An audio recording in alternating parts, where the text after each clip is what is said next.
कल्पना हमने भी एक दिन ऐसी कर ली कि वावा के मंच पर तशरीफ रख ली, घबराहट में उगल डाली शब्दों की तुकबंदी, और जब बजी तालियां तो लगा अपनी तो होगी शेराबंदी। क्या बात है, वाह वाह वाह। I was working in BARC as scientific officer in the field of radio and sound safety. किसी भी चीज को समझने के लिए मुझे उसको स्प्लिट करना पड़ता था। जैसे कि न्यूक्लियर फिजन होता है, उसमें भी न्यूक्लियस को फिजन करना पड़ता है, स्प्लिट करता है, तब वो एनर्जी ज़्यादा पैदा होती है। अर्थ समझने के लिए किया शब्द विच्छेद, और फिर जो निकला अर्थ हुआ बड़ा ही खेद, हुआ बड़ा ही खेद और बहुत पछताए, कितना सुंदर शब्द और अर्थ कैसे निकल आए। हाँ।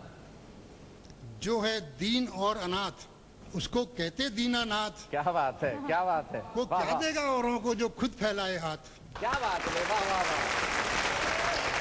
किसी भी मंदिर में जाओ तो गॉड का जो रिप्रेजेंटेटिव होता है वो पुजारी होता है, और वो बराबर नजर भांप के रखता है कि किसने कितना चढ़ाया। उसी जोर से वो मंत्र बोलता है, उसी धीरे से मंत्र बोलता है।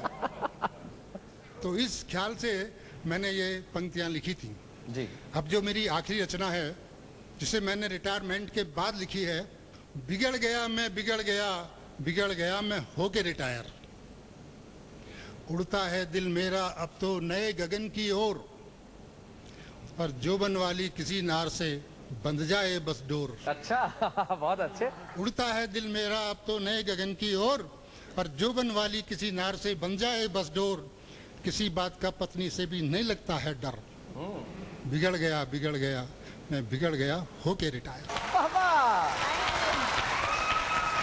जिम खाने में लिया दाखिला जिससे लगूं जवान, और चिट्टे बालों को रंग डाला बने नई पहचान। अच्छा। इसी ख्याल से खुली सड़क पर जाता हूँ अक्सर, बिगड़ गया मैं बिगड़ गया होके रिटायर। बहुत अच्छा। योग साधना की बातों से करता हूँ इम्प्रेस, 60 साल के बाद निकला है यौवन का स्ट्रेस।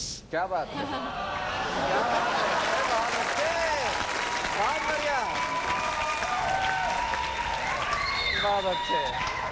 कामदेव की कृपा हो और चल जाए जादू मंत्र। अच्छा। बिगड़ गया मैं बिगड़ गया होके रिटायर। क्या दिक्कत है अगर आप इस उम्र में भी जिम खाने में भी यौवन का स्ट्रेस दिखाते हैं। आप अपने बालों की तरफ बिल्कुल इशारा मत कीजिए, सफेद बालों की तरफ कतई इशारा मत कीजिए। Platinum look is in, you know, actually Shailesh, ये प्लैटिनम लुक होता है। सफेद बाल बहुत एलएस होता है। मजाक की बातें इतर हैं, अलग हैं, लेकिन आदित्य जी आप कुछ कहना चाहेंगे इन्होंने जो कविता सुनाई उस पे? दीनानाथ जी कमाल कर दिया आपने, नाम दीनानाथ और ऐसी ऐसी बात। आप इस उम्र में बिगड़ रहे हैं, लेकिन संभल कर करना है काम। आजकल बहुत रिस्की मामला है। आजकल ये महिलाएं वैसी नहीं रह गई जैसे पहले थी, आपके प्रेम के जाल में फंस जाएं।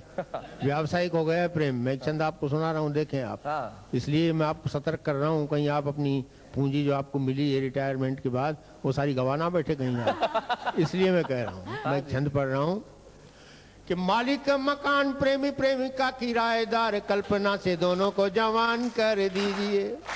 मालिक मकान प्रेमी प्रेमिका किराएदार कल्पना से दोनों को जवान कर दीजिए। प्रेमी था बणिक बोला किराए के साथ साथ प्यार का भी थोड़ा अनुदान कर दीजिए। प्यार का भी थोड़ा अनुदान कर दीजिए। तुझ पर जान देता हूँ मैं प्रिय सच मान, अधरों पे प्यार का निशान कर दीजिए। तुझ पर जान देता हूँ मैं प्रिय सच मान, अधरों पे प्यार का निशान कर दीजिए। प्रेमिका ने कहा जानवान नहीं जानती मैं, पहले मेरे नाम ये मकान कर दीजिए। बशीर साहब, इनके कंटेंट के बारे में और इनकी जो अदायगी है उसके बारे में कुछ कहेंगे? और मुझे बेहद खुशी हुई कि हिंदुस्तान में इश्क करने का हक सिर्फ बुजुर्गों को है। पवन कुछ कहना चाहेंगे? आपकी उम्र चाहे जो भी हो, लेकिन आपके अंदर एक बहुत ही छोटा सा बच्चा भी नजर, एक ट्रू परफॉर्मेंस नजर आई, जिसमें आपके चेहरे पे जो खुशी का भाव था वो सराहनीय था। और मैं उम्मीद करता हूं कि सारे बुजुर्गों के अंदर ये बच्चा जागृत रहे और हमें प्रेरणा देता रहे। बात और ऑडियंस, अब बारी है आपकी। दीनानाथ जी, ये आपका वाहवा में आने के लिए बहुत बहुत स्वागत है।